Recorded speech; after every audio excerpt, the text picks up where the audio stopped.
পুঁজিবাদের নির্লজ্জতা কতটা বীভৎস হতে পারে তা বোঝা যায় চে গুয়েভারার প্রতি তাদের আচরণ দেখলে।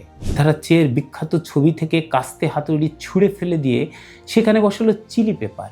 এমনকি চেক প্রজাতন্ত্রে বের হলো চে গুয়েভারা স্পিরিট নামের আস্ত মদের বোতল। সেদিন সেই আজিজ মার্কেটে এক যুবকের গায়ে চের টি শার্ট দেখে জিজ্ঞেস করেছিলাম, ভাই এই লোকটা কে? আত্মতুষ্টিতে ভোগা সেই হিপ স্টার যুবক আমাকে জবাব দিয়েছিল, হলিউডের নায়ক, বিগ স্টার।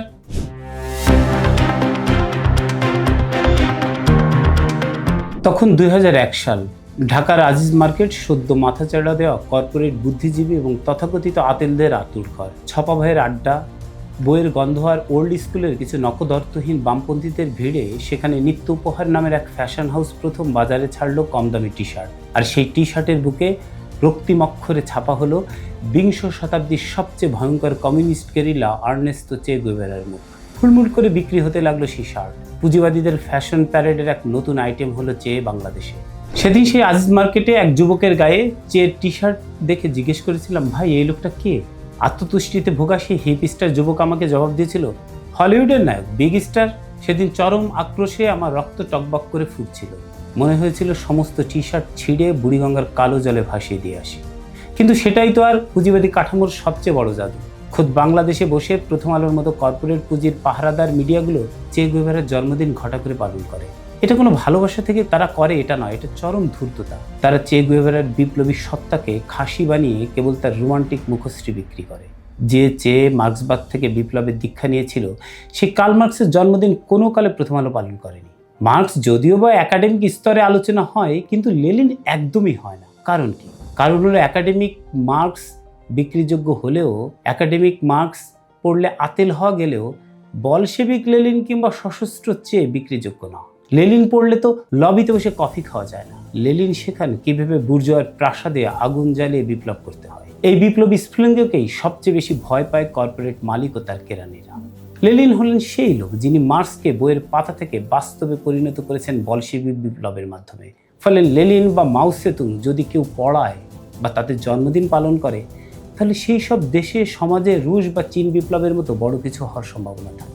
পুঁজিবাদের নির্লজ্জতা কতটা বীভৎস হতে পারে তা বোঝা যায় চে গুয়েভারার প্রতি তাদের আচরণ দেখলে। যে মহান বিপ্লবী তার জীবনের প্রতিটি ফোঁটা রক্ত ঝরিয়েছেন সাম্রাজ্যবাদের পতন ঘটিয়ে সর্বহারা শ্রেণীর শাসন প্রতিষ্ঠার জন্য, রাষ্ট্রযন্ত্র পুঁজিপতিরা অত্যন্ত ধূর্ততায় তাকে একটি লাভজনক ব্র্যান্ডে পরিণত করেছে। তারা চেয়ের মাথা থেকে তার সমাজতান্ত্রিক আদর্শ, শ্রেণী সংগ্রাম এবং হাতের বন্দুকটিকে সন্তপর্ণে মুছে ফেলে তাকে একটি নিরীহ স্টিকার বানিয়েছে। কনভার্স, নাইকি, গ্যাপ, ওয়ালমার্ট বা আমাজনের মতো কর্পোরেট দানবগুলোর দিকে তাকান। এরা হলো পৃথিবীর আধুনিক রক্তচোষা যুগ। এশিয়া ও লাতিন আমেরিকার কারখানাগুলোর দিকে তাকান। মানবতার পরিবেশে ক্ষুধার্ত শ্রমিকদের 10 থেকে কখনো 12 ঘন্টা খাটিয়ে এরা বছরে কয়েক কোটি ডলার কামায়।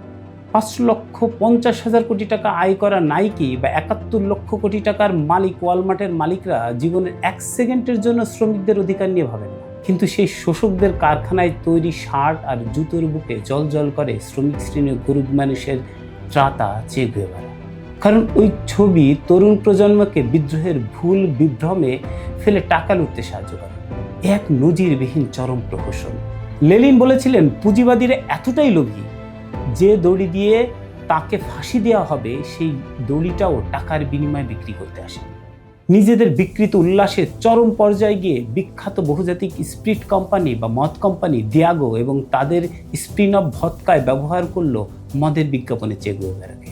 তারা চের বিখ্যাত ছবি থেকে কাস্তে হাতুড়ি ছুঁড়ে ফেলে দিয়ে সেখানে বসালো চিলি পেপার। এমনকি চেক প্রজাতন্ত্রে বের হলো চে গুয়েভারা স্পিরিট নামের আস্ত মদের বোতল। অথচ ইতিহাস সাক্ষী এই লৌহ মানব সারা জীবনে এক ফোঁটা মদও ছুঁয়ে দেখেননি। তিনি ছিলেন শতভাগে অ্যালকোহল মুক্ত একজন মানুষ।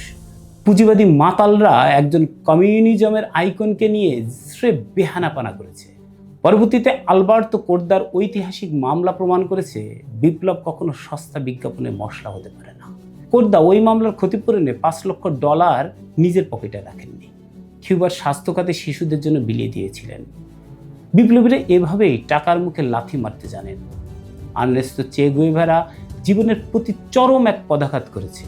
আর্জেন্টিনার এক সম্পূর্ণ মধ্যবিত্ত পরিবারে জন্ম নিয়েছিলেন ডাক্তার আর্নেস্তো চাইলে পুরো জীবনটা বিলাসবহুলভাবে কাটাতে পারতেন, কিন্তু তিনি তো কেবল একজন সাধারণ মানুষ ছিলেন না, তার ভেতরে ধিকি ধিকি চলছিল লাতিন আমেরিকার অবহেলিত মানুষের আর্তনাদ। মোটরসাইকেলের ডায়েরিজের সেই মাইলের পর মাইল ঘুরতে গিয়ে খুনির ঘুটঘুটে অন্ধকারে শ্রমিকের রক্তক্ষরণ ও সাম্রাজ্যবাদের নিষ্ঠুর শোষণ তাকে এক নতুন দীক্ষা দেয়। তিনি ডাক্তার থেকে হয়ে ওঠেন বিপ্লবী। 1955 সালে মেক্সিকোতে ফিদেল কাস্ট্রোর সাথে সেই ঐতিহাসিক সাক্ষাৎ এবং গ্রানমা নামক সেই ছোট নৌকায় 82 জন কমরেড নিয়ে কিউবায় আত্মঘাতী আক্রমণ করেন। তারপর তো ইতিহাস হয়ে গেছে।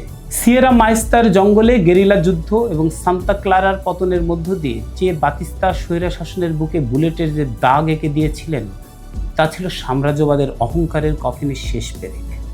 কিউবা মুক্ত হলো, ফিদেল তাকে দিলেন মন্ত্রিত্ব, ন্যাশনাল ব্যাংকের প্রধানের দায়িত্ব।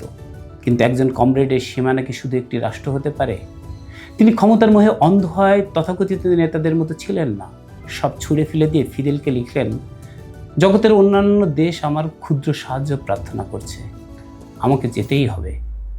আরামের জীবন আর মন্ত্রিত্ব চেয়ারের লাথি মেরে বিপ্লবের লাল পতাকা হাতে নিয়ে তিনি ফের পা বাড়ালেন কঙ্গো আর বলিভিয়ার অরণ্যে। বলিভিয়ায় তিনি গিয়েছিলেন আরেকটি ভিয়েতনাম তৈরি করতে, লাতিন আমেরিকার মার্কিন সাম্রাজ্যবাদের কলিজা ছিঁড়ে ফেলতে। সেখানকার পাহাড়ি অরণ্যে তিনি চরম ক্ষুধার সাথে লড়েছেন। হাঁপানির ভয়ের শ্বাসকষ্ট তার বুকের পাঁজর চূর্ণ করে দিয়েছে, তবু তিনি আদর্শ থেকে 1 ইঞ্চিও পিছপা হননি।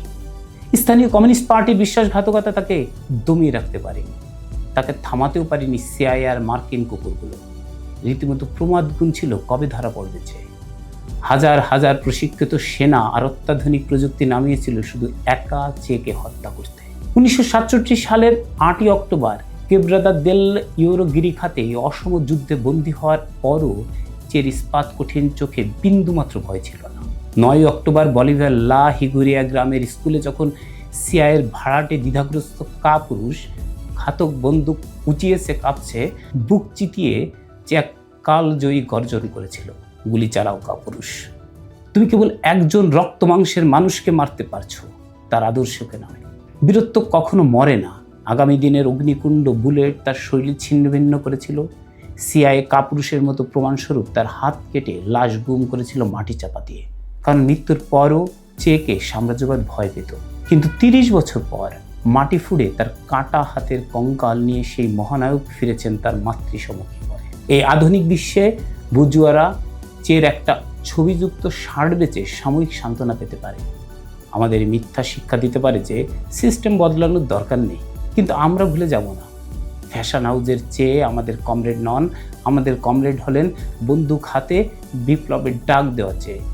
যতক্ষণ পৃথিবীতে একটি শিশু শোষিত হবে, ফিলিস্তিনের একটি ঘরেও বোমা পড়বে, পুঁজিবাদী জোকের দল যতদিন শ্রমিকের রক্ত চুষে খাবে, ততদিন তরুণ মুষ্টিবদ্ধ হাতে অগ্নিগিরির মতো ফেটে পড়বেন আমাদের আর্নেস্তো চে গুয়েভারা। কমরেড চে মৃত্যুর সীমানা ছাড়িয়ে তুমি আমাদের সশস্ত্র বিপ্লবের অমর প্রেরণা। শুভ জন্মদিন, লাল সালাম, কমরেড চে গুয়েভারা।